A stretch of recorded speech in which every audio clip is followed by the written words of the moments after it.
So in the last lecture we were discussing chain isomers, right? Now I am going to start position isomers. The second category of a structural isomerism is position isomers. Now in position isomerism case, position isomers, again isomers meaning the same molecular formula, means two structures which are having the same molecular formula, but the initial term is position. I already discussed in previous lecture कि whatever the term we write initially, that is only showing the difference in property. It means here the two structures which are having the same molecular formula but they have difference in position. Difference in position of substituent, multiple bonds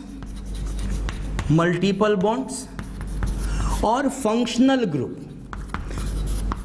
It means the two isomers or more isomers having same molecular formula but they have difference in position of substituent or position of multiple bonds, meaning double bond or triple bond, or difference in position of functional group. Then they are called as position isomers. But in this situation, there should be no change in the length of parental chain, right? So the definition of position isomerism is they have same molecular formula but different position of substituent, multiple bonds or functional group in a given length of carbon chain. In a given length of carbon chain. In a given length of carbon chain. It means there should be no change in the parental chain length. So the two isomers having different position of substituent or different position of multiple bonds or different position of a functional group in a given length of carbon chain, they are called as position isomers. Examples are, suppose I have this hexane. First I am starting with the alkene. I have this hexane. Now I am writing, I have this pentane with one carbon. Now I have this pentane with one carbon substituent. Here we have like these two isomers of same molecular formula with parental chain of 5 carbon, and we have different position of substituent, that is methyl. In first case it is a 2-methyl pentane, while in second case this is 3-methyl pentane. It means they have same molecular formula, same length of parental chain but different position of substituent methyl. They are position isomers, right? Next, suppose if I write but1-ene here and write but2-ene here, again you see both are having same molecular formula, same parental chain length, but double bond present on first number, that is a but1-ene, double bond present on second number, that is a but2-ene. It means a different position of double bond. They are position isomers. Third, suppose I have this butane, here I have butane 2, again you see same molecular formula, same length but different position of a triple bond. This one is a but1-ine, that one is a but2-ine. It means the compounds having same molecular formula but different position of substituent, multiple bonds or different position of functional group. Suppose I have alcohol at 1 carbon, and in this case I have alcohol on second number carbon. Here this is propane 1-ol, this one is propane 2-ol. It means different position of substituent, different position of multiple bonds or different position of functional group. Then they are called as position isomers of each other, right? So you please learn the topic with the easiest example. So isomers having same molecular formula but different position of substituent, multiple bonds and functional group. Okay, now I'm giving you few questions. Let's check few example. Suppose if I write in position isomers, this is a very good example, H, and here we have suppose ethyl, and here I am writing CH3, C double bond ethyl, and this one. Now you please check this case. If you see this case, please don't be confused. See the compound as per the IUPAC norms. Whenever you are checking isomers, you need to follow that IUPAC rules also. Here, suppose if I want to write the IUPAC number, then write this IUPAC numbering. In this case, numbering will start from this carbon, double bonded carbon. 1, 2, then 3 and 4, because this is 4 carbon chain. This one is a substituent. Here, we need to start numbering from this carbon. 1, 2, 3, 4, 5. Meaning is, just by first sight you may feel that these are position isomers, as ethyl position is going to be changed. But if you write IUPAC numbering, then you will get this idea that this is a 4 carbon chain and this one is a 5 carbon chain. So don't trap yourself. These are actually example of chain isomers. This is not the example of position isomerism, right? So you must be careful. Whenever you are checking isomerism, first check both should have the same molecular formula. Then use IUPAC rules also, just to select the chain. Then only you'll get the exact answer. Right? Okay. Second example. Suppose you see this case. I have this OH here and then OH here and then OH here. You check. These all are having same molecular formula, same parental chain, benzene, benzene, benzene, but the position of OH group is changing.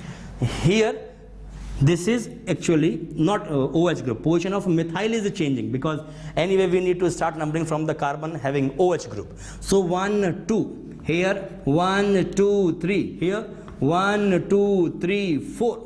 It means the position of OH is not changing. Position of methyl is actually changing. Here we have methyl on second number. Here we have methyl on third number. Here we have methyl on fourth number. The meaning is very simple. They have same. So what kind of mistake you can do in the examination if they ask position of OH group is changing? That's a wrong statement. Position of methyl is actually changing as per the IUPAC rules. Okay, by just seeing this example, we can easily explain that these are position isomers. But if they go a little deeper side, okay, position of OH is changing. Suppose if they give that option in the question, then that option is wrong. Position of OH is not changing with respect to OH. Position of methyl is actually changing. So anyway, they are position isomers, right? Again, I am giving you one more example. Don't be confused again. You may feel again that they are position isomers, but again apply the IUPAC rules. If you apply the IUPAC rules, check again 1, 2, 3, 4. This is actually the parental chain. This is actually parental chain. Numbering we should start from the lower carbon. This is 1, this is also 1. But adjacent to 1 we have methyl, adjacent to 1 we have ethyl. So as per the alphabetical order, we should go from this point. 1, 2, 3, 4. This is the 4 carbon chain length. Here we have 1, 2, 3, 4, 5.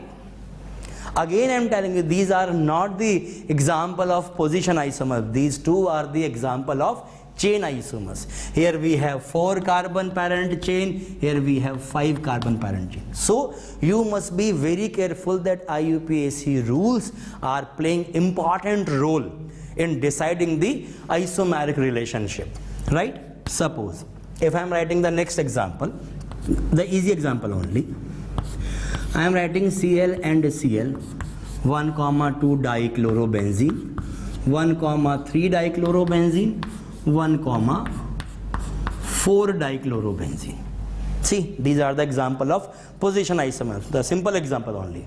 1, 2 dichloro, 1, 3 dichloro, 1, 4 dichloro. So chlorine position is continuously changing while molecular formula remains the same.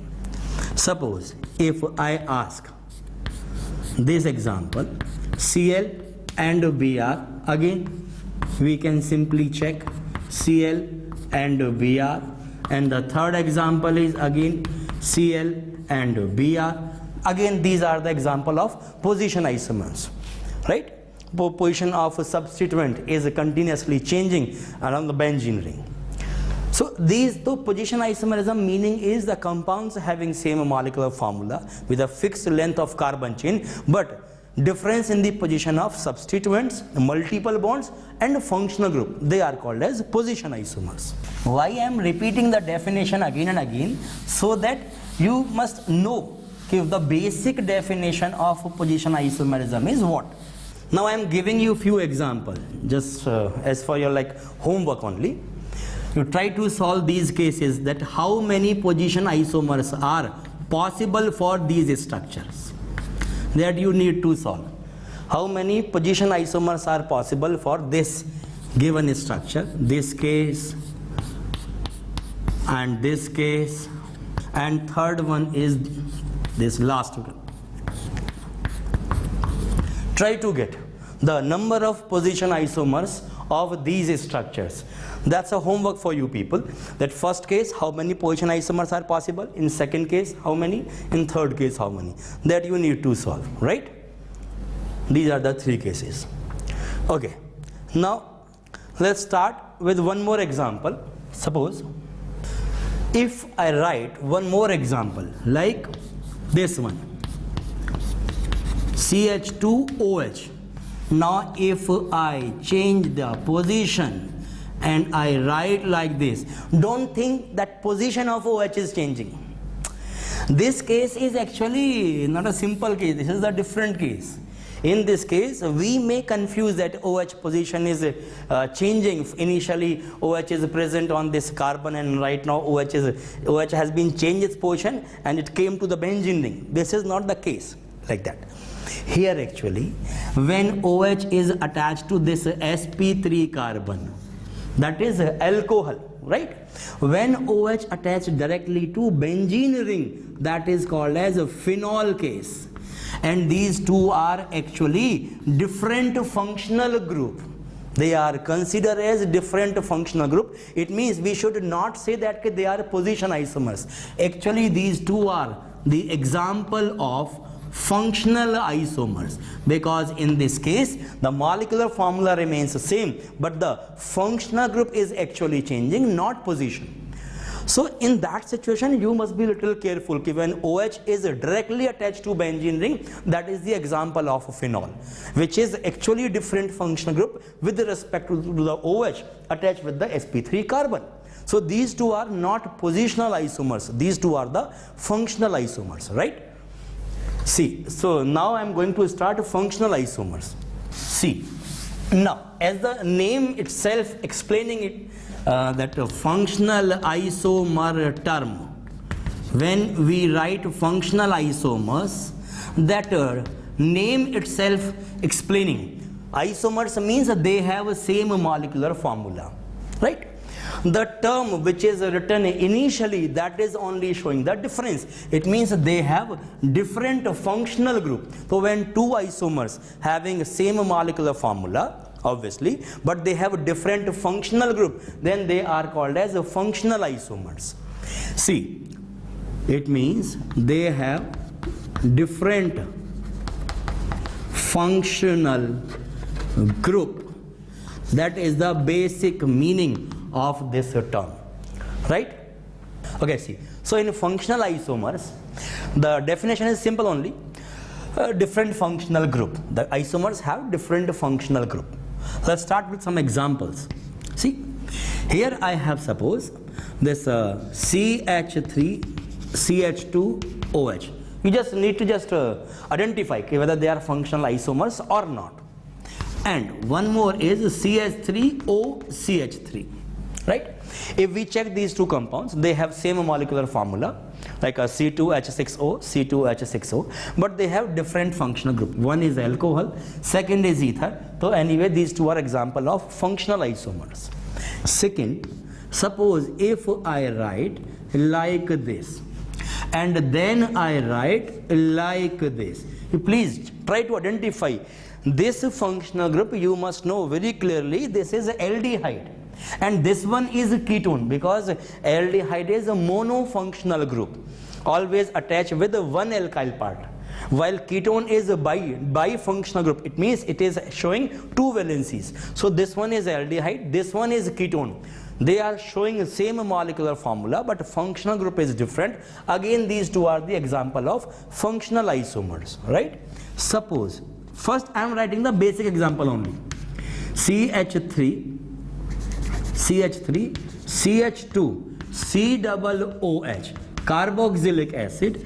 If I write CH3, COO, CH3, again you check, the molecular formula is the same anyway. But first one is having carboxylic acid, second is having ester. Again they have a different functional group, so again they are functional isomers. Suppose if I write C, like this one is CN, or here I am writing and CN, 1 2 3 4, 1 2 3, like this. See, that may confuse you, but don't be confused. This is a CN because a carbon is attaching with the parental chain. Here it is looking CN, but actually N is attaching with the parental chain. It means by first sight they are looking like a same, but actually if you go a little deeper, this is a cyanide, but this one is isocyanide. Again they are functional isomers because they are following the same molecular formula. So the basic definition of functional isomers is they have same molecular formula, but they have different functional group. They are called as functional isomers. This one is alcohol and ether with the same formula, aldehyde and ketone with the same formula, carboxylic acid and ester with the same molecular formula, cyanide and isocyanide with the same molecular formula. So these all four examples are belonging to functional isomerism, right? Suppose, next example, I have this one, CH2OH, then OHCH3, then OCH3. Now you check, these all are having same molecular formula, right? But this one is alcohol, this one is phenol, just only we discussed in the previous example, and this one is ether. They all are showing the same molecular formula, but they have different functional group. So everyone is functional isomer to each other. These are few basic examples of functional isomerism. In the next lecture, we will continue this functional isomerism, and then we will start metamerism, and finally after these all, we will learn how to calculate the isomers, right? See, so we are discussing functional isomers, so few more examples are there for functional isomerism only. Suppose I have this compound, this one is ester, and suppose if I write this and here, if we compare these two compounds, they both are having the same molecular formula, right? But first one is ester, while the second one is having ketone and ether. You must be careful, here we have a gap of carbon.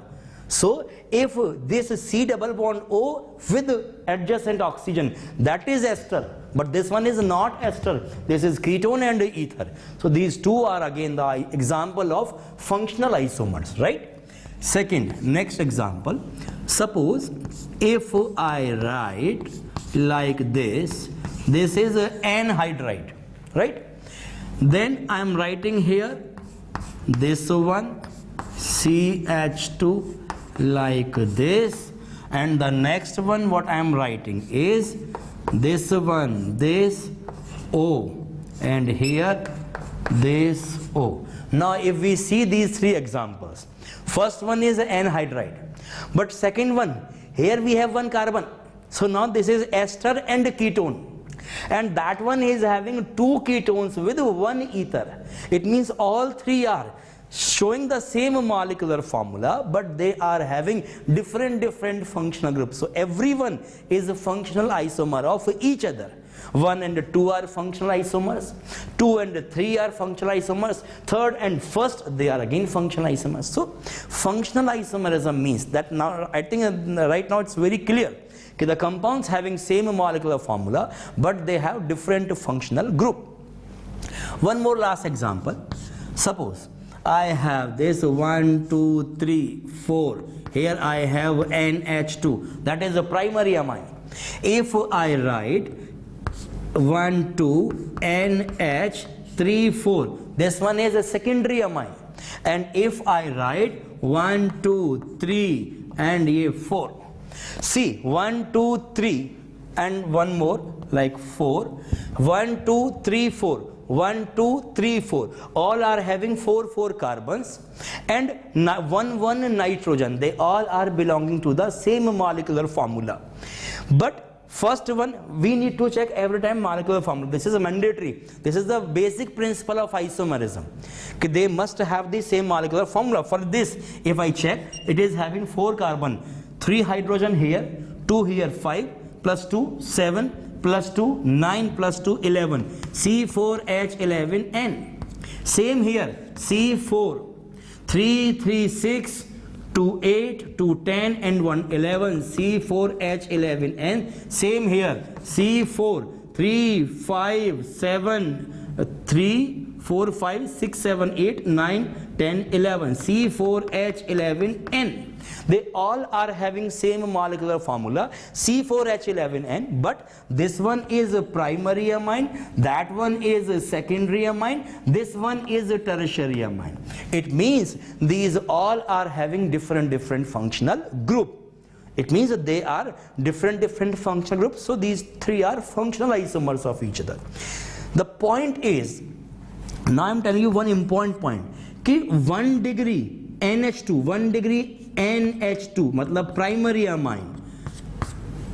If this is like this, it is a secondary amine. If like this is a tertiary amine. So primary, secondary, tertiary amines are different functional group. But at the same time, primary alcohol or a secondary alcohol and tertiary alcohol, they are not different functional group. You must be very careful. Primary, secondary, tertiary amine are different, but primary, secondary, tertiary alcohols are not different. I am showing here. See, this one is primary, this one is secondary, and this one is tertiary. While in alcohol case, here we have primary alcohol, here we have secondary alcohol, here we have tertiary alcohol. See, primary, secondary, tertiary amine, they all are having same functional group. They all are having same functional group. But the primary, secondary, tertiary amine are different. Sorry, they all are having same molecular formula. They are also having same formula. But here we have different functional group. But these alcohols, they are also primary, secondary and tertiary. They are also primary, secondary, tertiary. But the difference is primary, secondary, tertiary amines are a different functional group, but primary, secondary, tertiary alcohols, they are the same functional group. So here they are functional isomers, but here these 2 are position isomers. If you check, OH present on first carbon, OH present on second number carbon, and this one is chain isomers with respect to first and second. Like this, these are the comparison, right?